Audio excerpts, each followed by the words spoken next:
If you've been working on a novel but keep getting stuck, starting over, or wondering why the story in your head isn't quite working on the page, then I want to invite you to a free live training I'm hosting next week. It's called Why You Keep Getting Stuck and How to Finally Finish Your Novel. And in this training, I'm going to show you why getting to the end has a lot less to do with discipline or talent than you might think, and what you actually need to move forward and finish with confidence. There are multiple dates and times available, and you can save your seat at savannahgilbo.com/training. One more time, that's savannahgilbo.com/training. And I hope to see you there.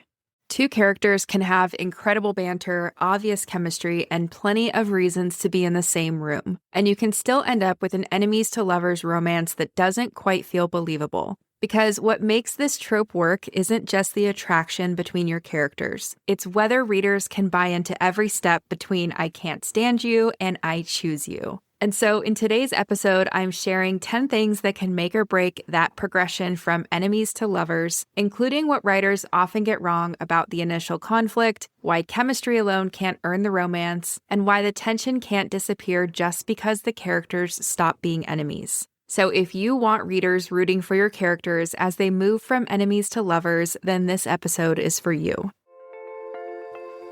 Welcome to the Fiction Writing Made Easy podcast. My name is Savannah Gilbo, and I'm here to help you write a story that works. I want to prove to you that writing a novel doesn't have to be overwhelming. So each week, I'll bring you a brand new episode with simple, actionable, and step-by-step strategies that you can implement in your writing right away. So whether you're brand new to writing or more of a seasoned author looking to improve your craft, this podcast is for you. So pick up a pen and let's get started. If you love reading enemies to lovers, you probably already know how satisfying this trope can be when it's done well. But writing it well is sometimes a little trickier than it looks. You have to make the enemy's part believable without creating conflict that feels impossible to come back from. You need enough interaction for their opinions of each other to genuinely change. You need chemistry, but chemistry, of course, can't do all the work in the relationship. And then even once they start moving toward each other, you still have to make sure the relationship feels connected to the rest of the story rather than something that's just happening off to the side. So in today's episode, we're going to talk about 10 things to keep in mind as you develop an enemies to lovers relationship that feels believable and earned, whether the romance is the main story or a subplot inside something like a fantasy or a thriller. And so without further ado, let's dive right into tip number 1. And tip number 1 is to know the role that your enemies to lovers relationship is playing in the larger story. So are you writing a romance where the relationship itself is the main story? Or are you writing something like fantasy, science fiction, mystery, or a thriller where the enemies to lovers relationship is more of a subplot?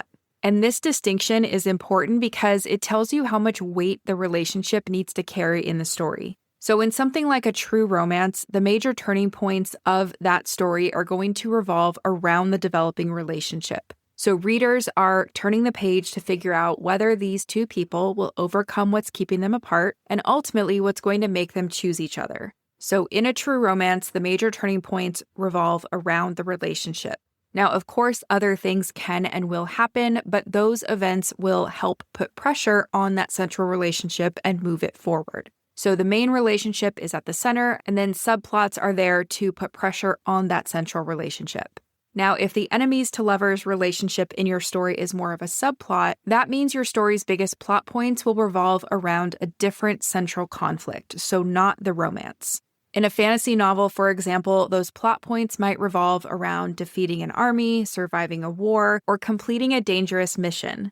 The romance can, of course, be deeply intertwined with those moments, and ideally it would be, but the romantic relationship isn't what drives the main story forward from beginning to end. All right, so knowing which one you're writing is going to help you make better decisions about how much page space the relationship gets. It's going to help you know where the major turning points belong and how closely it needs to connect to the rest of your plot.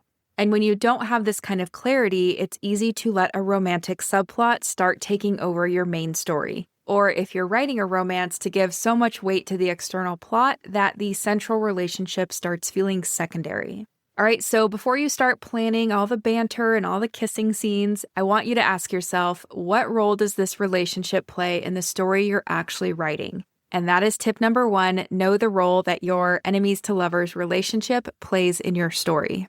All right, now tip number 2 is to give your characters a believable reason to be in conflict. And this one's really important because if you want readers to believe the lovers part of the equation, then you first need to make them believe the enemies part of the equation. So whatever puts your characters at odds needs to give them a believable reason to oppose, distrust, or resent each other. Now, like most things in fiction, this exists on a spectrum, right? The reason that your characters are enemies could be relatively small, something like a rivalry or having competing goals. Or it could be a lot more serious, like a betrayal, violence, or being on opposite sides of a larger conflict. So enemies to lovers does kind of exist on a spectrum, and it's worthwhile to think about where your character's relationship sits. And what matters most is that the conflict between them feels grounded in something real. So not just that your characters bicker or trade insults or just so happen to dislike each other. We want that conflict grounded in something real. And the more serious the original source of conflict between them is, then the more weight it's going to carry throughout their relationship. Readers are definitely going to remember what happened between these two characters even after the attraction and the flirting enters the picture. And chemistry alone can't erase a deep betrayal, a fundamental disagreement, or years of genuine hostility. So the more serious the original conflict is, just remember, the more weight it's going to carry throughout the relationship. And that also means repair is going to be much more difficult. We'll talk about that in a later tip. But think about it like two sides of a scale, right? If the original conflict is very serious, then you're also going to need quite a bit of repair. If the conflict between them maybe isn't that serious, or maybe it's a little more recent, then maybe you won't need as much repair to turn them from enemies to lovers. But again, more on that soon in a later tip. Now, a question you can ask yourself here as you establish the enemies side of the relationship, you can ask yourself, what gives these two people a believable reason to oppose or distrust each other, even once attraction enters the picture? And that part's really important. So what gives these two people a believable reason to oppose or distrust each other, even once attraction enters the picture? And that is tip number 2, give them a believable reason to be in conflict. Tip number 3 is to give the plot a reason to keep them together.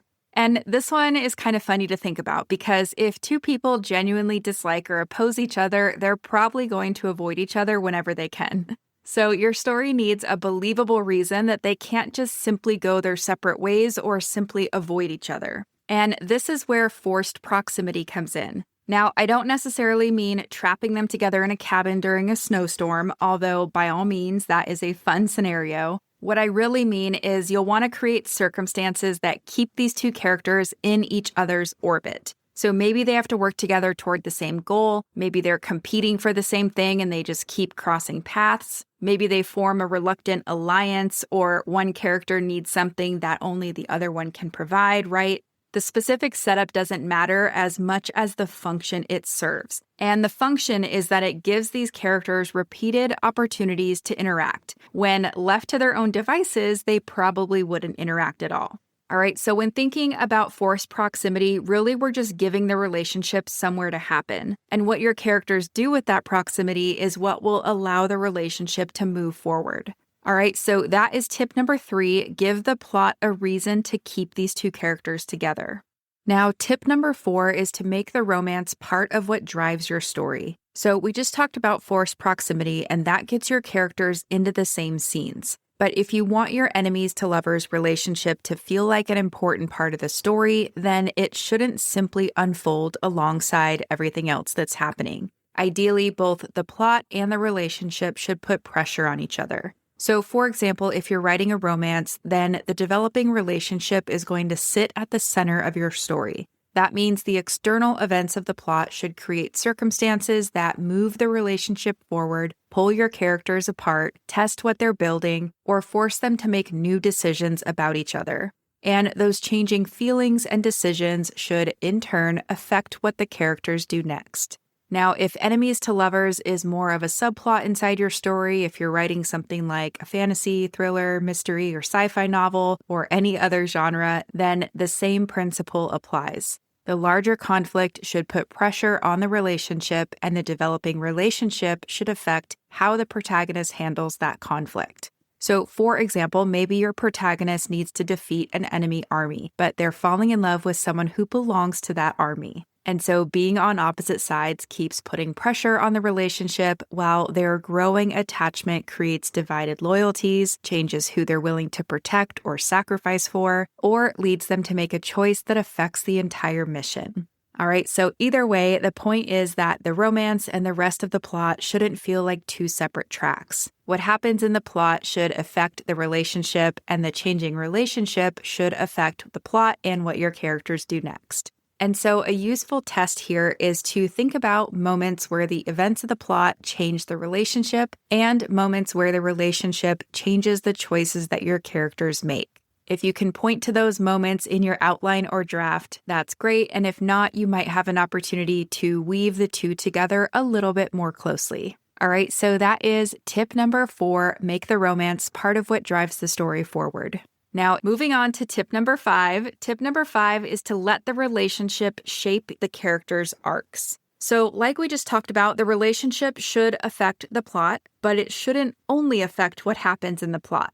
Ideally, the romantic relationship should also impact who each character becomes. So, think about who your characters are at the start of the story. What does each one of them believe? What are they afraid of? Where do they struggle to trust, connect, surrender control, show vulnerability, or see beyond their own perspective? Think about where they start the story and then ask, what does growing closer to the other character force them to confront? So, in other words, how does this relationship or knowing this person, falling in love with this person, how does that make the other character grow and change? For example, maybe one character starts the story believing that vulnerability is weakness, and falling in love requires them to risk being known, which they are just not willing to do. Or maybe you have a character who has spent their entire life believing that people from the other side are dangerous, and now they have to reconcile that belief with the person standing in front of them. Or maybe you have a character who values duty above everything else until caring about this person forces them to question what loyalty even really means, right? So just some examples, and this is one of the reasons enemies to lovers can help you create such satisfying character arcs. The love interest often begins as someone who challenges the character's existing worldview, and so getting closer to them can expose beliefs, fears, and patterns that might otherwise go unchallenged. And when both characters are changed by knowing each other, the romance carries a lot more emotional weight. So they don't just go from enemies to lovers, but the relationship becomes part of why they're no longer the same people they were at the beginning. And without that connection, the romance can just kind of start to feel separate from their character arcs, kind of like they could have just fallen for anyone rather than this particular person. And when that happens, you lose a little bit of the magic, right? So that is tip number 5, let the relationship shape both characters' arcs. Now, tip number 6 is to connect the romantic relationship to what your story is really about. So if you're writing a romance, then the relationship will naturally help the character and the reader discover something about love. Maybe your story explores the idea that love requires trust, that intimacy requires vulnerability, or that truly loving someone means seeing who they really are instead of who you assumed they were, right? So if you're writing romance, the romantic relationship will naturally help the character and the reader discover something about love, and it will help you express your theme, which again, if you're writing romance, is probably about love. Now, if your enemies to lovers romance is a subplot inside of another genre, then the relationship can and should reinforce the larger theme of your story too. So let's say that you're writing a fantasy novel about survival. The main story or your main plot line might explore what survival costs or what's worth sacrificing in order to stay alive. And then the romance might ask what happens when survival requires trusting someone that your protagonist once saw as an enemy, or how loving that person changes what they believe is worth sacrificing for or protecting. All right, so if your enemies to lovers relationship is more of a subplot, then remember that the relationship can and should reinforce the larger theme of the story as well. And again, this is one of those things that will just make your story feel extra cohesive and give you a lot more to work with in the plot. Okay, so if you're writing a true traditional romance, then I want you to ask yourself, what does moving from enemies to lovers force your characters to learn about love or intimacy or relationships? If your enemies to lovers relationship is more of a subplot, then I want you to think about, what does moving from enemies to lovers force your characters to learn about something like trust, loyalty, power, survival, belonging, or whatever the idea is at the heart of your story. And if you're not quite sure what that is, I'm going to link to an episode about how to uncover the theme of your story in the show notes, and that is where I would go next. All right, so that will be in the show notes if you're not quite sure what the theme of your story is quite yet. All right, and that is tip number 6, to connect the romance to what your story is really about. Now, tip number 7 is to build chemistry and let readers see the romantic possibility. And if you're a fan of the enemies to lovers trope, then you already know that one of the great things about this trope is that the reader can often see where the relationship might be headed before the characters are even willing to accept what that attraction or connection could mean. Now, that doesn't necessarily mean the characters are oblivious. One or both might know perfectly well that there is physical attraction, curiosity, or some kind of fascination there. But the gap is often between what the reader can see that this relationship could become and what the characters are currently willing to believe is possible. So, for example, maybe your characters are perfectly matched conversationally and they just can't stop verbally sparring. Or maybe they challenge each other intellectually and one grudgingly admires how competent the other is, or their strengths complement each other in ways that neither expected. They might even understand something about each other that no one else seems to see, or simply pay far more attention to each other than two supposed enemies really need to. Whatever that setup looks like in your story, this is what's going to create one of the most enjoyable kinds of tension in this trope. The tension that kind of feels like, I have very good reasons not to like you, so why do I care so much about what you think? Right? The reader can see something forming while the characters are still resisting it or rationalizing it, which just helps to create anticipation for what happens next. And this is why chemistry matters here. Two characters can have believable reasons to revise their opinions of each other and still feel more like future friends than future lovers. Chemistry is going to help the reader see the romantic possibility and start rooting for it from the very beginning. If you want to take a deeper dive into creating romantic chemistry and tension, I'm going to link to a podcast episode in the show notes for you that is called How to Craft Romantic Chemistry and Tension. All right, so that is tip number 7. You want to build chemistry and let readers see the romantic possibility. Now, tip number 8 is a big one, and this is to give your characters reasons to change their mind about each other. And this is what I call earning the turn. So earning the turn from enemies to lovers. Now, we just talked about chemistry, and chemistry can make readers want these two characters together. But if you want the romance to feel believable, then the events of the story need to give the characters real reasons to change how they see each other. For example, maybe one of your characters starts out believing the other is selfish, dangerous, dishonest, or just fundamentally untrustworthy. Whatever that initial judgment is, your job is to challenge it with evidence that complicates it or contradicts it. For example, maybe your characters discover they have a shared value. Maybe one of them witnesses an unexpected moment of vulnerability from the other. Or maybe one of your characters sees the other person act selflessly. Or maybe they even have to rely on the other person when something important is at stake. Now, something to keep in mind is that respect might grow before affection does, and trust might develop in one area while suspicion remains in another. So it's not like a switch has to flip overnight, and in fact, the key here is progression. You don't want one little conversation to suddenly erase everything that made these characters enemies. Little by little, you want to turn "I know exactly who you are" into "maybe I don't know you as well as I thought," and then "maybe I was wrong about you." And eventually, "I can't keep pretending you're my enemy." Now, that progression doesn't have to happen at the same speed for both characters either, although it certainly can.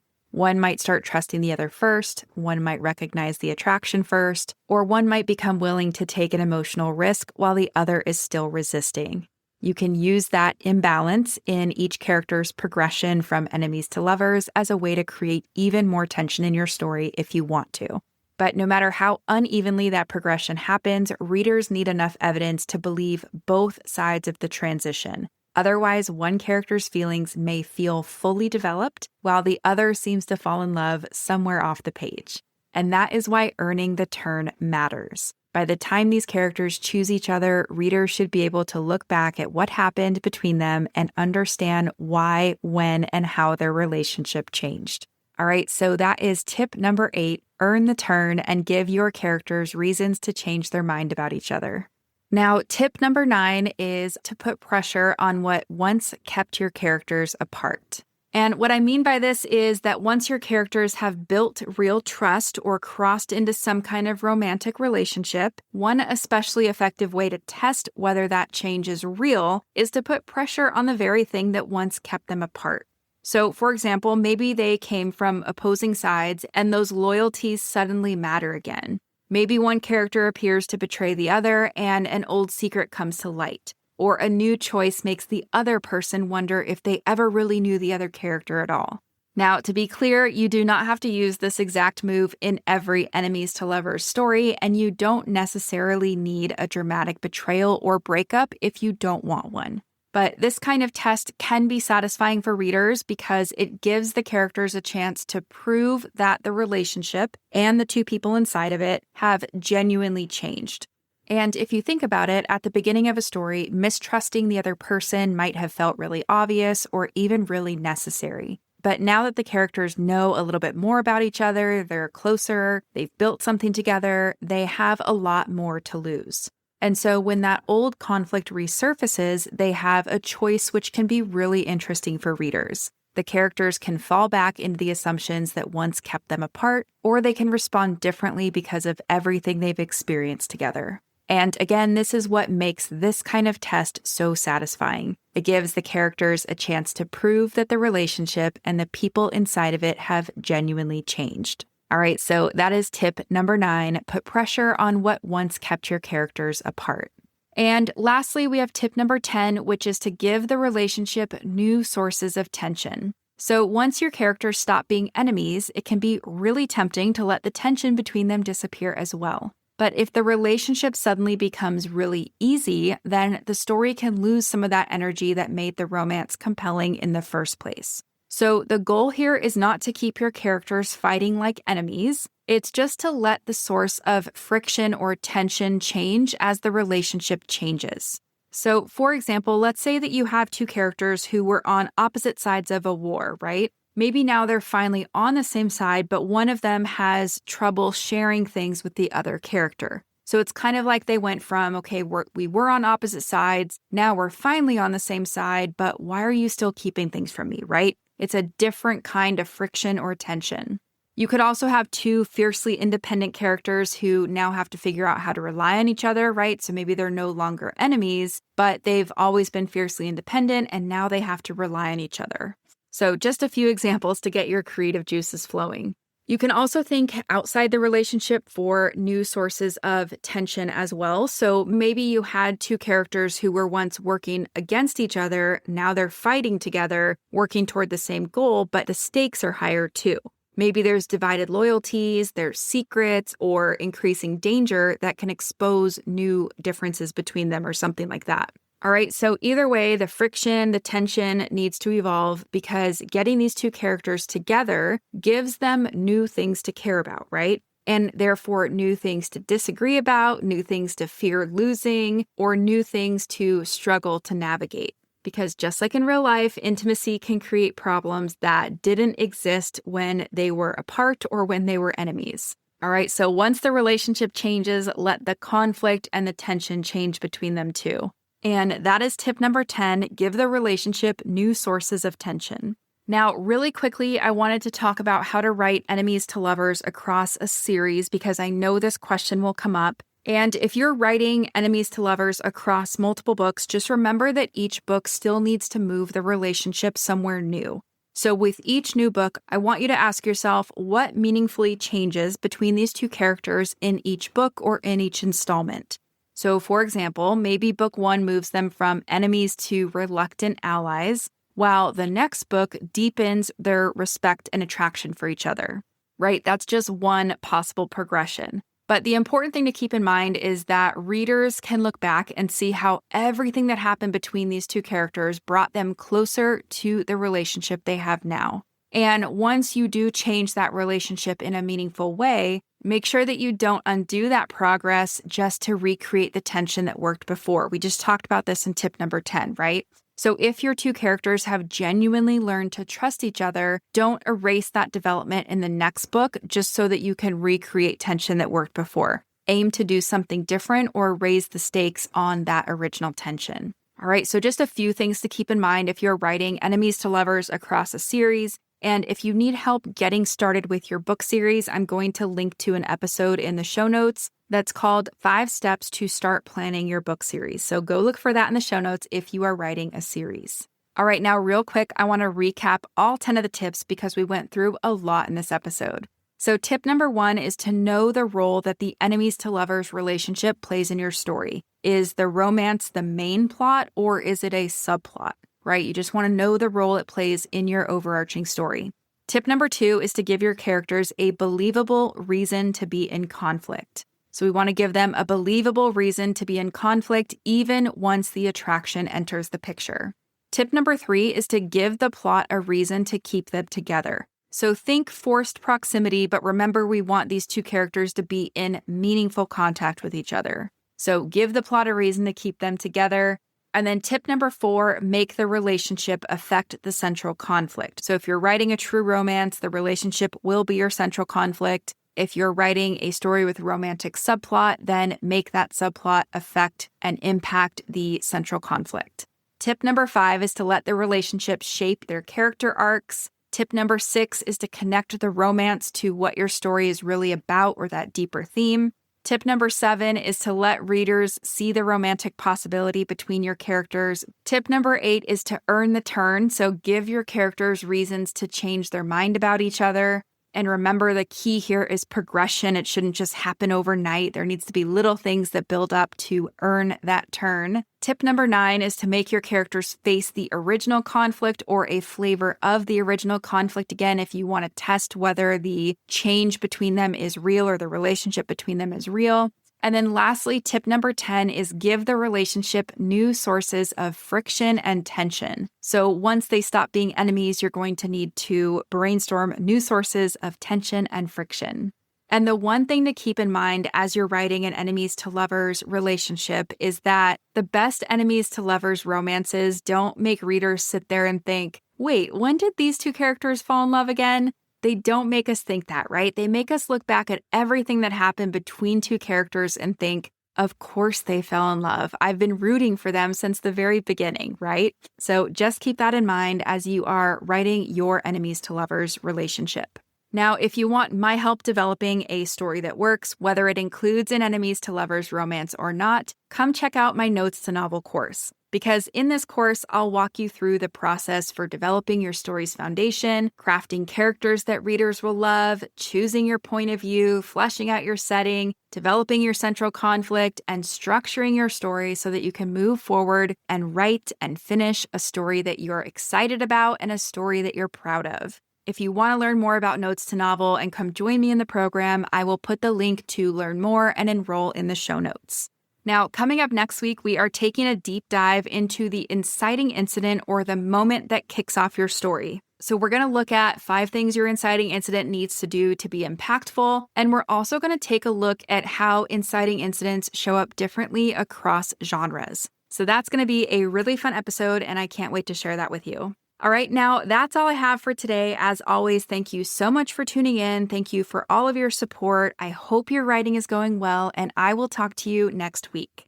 Have you ever wondered why some writing advice leaves you more confused than when you started? Or maybe you've been stuck trying to figure out exactly what steps to take next in your writing journey? Either way, I've got something fun and super insightful for you. I created a free quiz that will help you discover your exact next steps to move forward with your novel in just 30 seconds. All you have to do is answer a few quick questions and then bam, you'll get a personalized roadmap tailored specifically to where you are in your writing journey right now. Plus, I'll send you a customized 10-episode podcast playlist, as well as additional resources specifically chosen for where you're at to help you start making lots of progress and get to that next big milestone, whether that's finishing your first draft, revising your novel, or publishing your book. So if you're curious, head over to savannahgilbo.com/quiz to take the quiz now. One more time, that's savannahgilbo.com/quiz to take the quiz and get a personalized roadmap tailored to where you're at in your writing, editing, or publishing journey.